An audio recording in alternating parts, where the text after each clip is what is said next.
Just recently, like within the last, I think, couple of weeks, the United Nations Foundation and the Women's Philanthropy Institute at Indiana University released a report, and they actually researched how young people give to charity.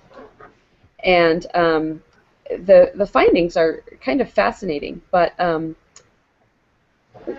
thing that I thought was really interesting was that talking to children about charity has a greater impact on children's giving than role modeling alone. So it is great to do, like Chris said, like pick up the field after a soccer game, but also to have the conversations, like Chris said. Um, we're doing this because we are part of a community. We want to leave this world better than we found it. We are helping our neighbor because this is an area where she might have trouble helping herself. So those conversations around the dinner table, in the moment, and looking around and looking for those opportunities is really effective. So give us that stat again. It's not just leading by example, is what the research showed us, but it's leading by example and then having the discussion. It's those two things together that really make the impact when it comes to getting our family, our kids, to jump on board. Right. Role modeling is important, of course, but talking to children about charity has a greater impact than just role modeling. Sure. Like explain to them that this is why we're doing it. When we put those things together. So yes. It sounds like it's worked, pretty well in both of your homes. So far, so good, right? It's been fairly smooth.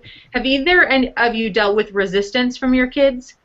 Because not every child is, sure, Dad, let's go pick up the trash after the soccer game. That's not my trash. Why should I have to pick it up?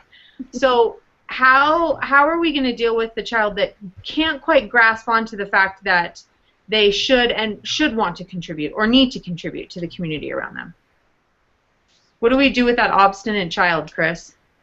I think that in that case, there's a lot to be said for perseverance and being persistent and not giving up with that child and continuing to show them. I think we can all think back to times in our childhood where our parents asked us to do things, not necessarily service related, but asked us to do things and keep doing things and over and over and over. And we look back now and we say, I'm glad, my parents asked me or asked us to keep doing this because I see the value in it now. And I think that being persistent and trying to tailor some of it around the interests or maybe the attention span of that the child that's struggling with it is important.